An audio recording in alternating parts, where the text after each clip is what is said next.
Let's go back many years to a far-off desert kingdom. In this kingdom, a wise and noble king had a troubling mystery. Every year, a caravan carrying gold from the far provinces vanished while crossing the great empty desert. No one ever returned, not the camels, not the guards, not even a scrap of cloth. The merchants grew afraid. They called it the Desert of Death. The wicked merchant in the capital even began selling desert-proof goods at high prices, mocking anyone who thought they could make the journey. One day, the king stood before his people and declared, "Whoever can cross the great empty desert, find the missing gold, and return safely, will have half the treasure and my respect forever." The strongest warriors with the fastest horses tried first. The desert heat baked them, their water dried up, and they never returned. The cleverest traders went next, with wagons full of supplies, but the sand swallowed their wheels. Even the royal scouts, trained to survive anywhere, turned back after a week. The people began to say, "It is hopeless. No one can cross the desert." Then, one quiet morning, an old traveler appeared in the palace courtyard. His robes were faded, his sandals worn, and beside him stood a scrawny camel with patchy fur and bony knees. The court erupted in laughter. "That camel looks like it can barely walk," the wicked merchant sneered. The traveler only bowed. "It is not the fastest that wins the desert, but the one that does not stop." The king studied the man for a long time, then nodded. "You may try." The next day, the old traveler and his camel entered the great empty desert. On the first day, the sun scorched them. The camel's knees trembled, but the traveler whispered, "One more step."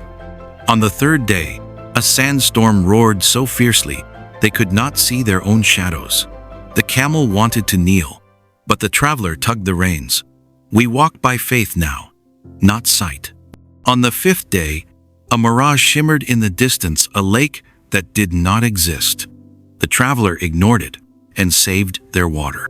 On the seventh day, a green parrot, blown from its nest, landed on the camel's hump. "You're going the wrong way," the parrot squawked. The traveler chuckled. "When you have no clear path, every step is the right one as long as it is forward." The parrot stayed, curious to see what would happen. Far away, the wicked merchant had sent 2 men into the desert to set a false signal fire to lure the traveler away from the true route. On the 9th day, the traveler saw the firelight and paused. "That way, we may find water," the parrot suggested.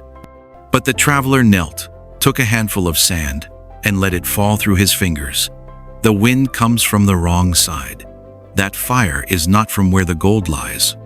He turned away from the trap and pressed on. On the 10th day, behind a tall dune, they stumbled upon a half-buried caravan. Golden coins spilled from cracked chests. Silk and spices lay untouched. A broken spear, a scarf, caught on a thorn. The desert remembers everything. The traveler loaded as much as the camel could carry, no more. But the weight was too much. The camel's legs shook, and its eyes begged for rest. The traveler placed his hand gently on its neck. "You have carried me this far. One more step." And then another, and another. 2 days from the capital, a sudden sandstorm struck again. The traveler covered the gold with his cloak, then lay across the camel's back, letting it choose its path. For 2 nights, they wandered without seeing the stars. On the 3rd morning, the storm cleared, and they saw the palace walls in the distance. When the palace gates opened, the old traveler and the ragged camel stood in the sunlight. Gold piled high. The people gasped. The wicked merchant's face went pale. The king stepped forward, smiling. "You have done what no army could. Tell me your secret." The traveler patted the camel's neck. "We survived because we never decided to stop. Every step, no matter how small, brought us closer. That is all." The king rewarded the traveler with half the treasure and a home by the royal gardens. The parrot stayed too, telling the story to anyone who would listen. And from that day on, Whenever someone in the kingdom felt hopeless, they would say, "Be like the camel, one more step." So, tell me, if you were in the middle of a desert, with tired legs, a heavy load, and no clear path, would you kneel or take one more step? Maybe your desert isn't sand. Maybe it's a blank page, a quiet heartbreak, a promise you're trying to keep. 3 breaths, 1 small action, pause, then 1 more step.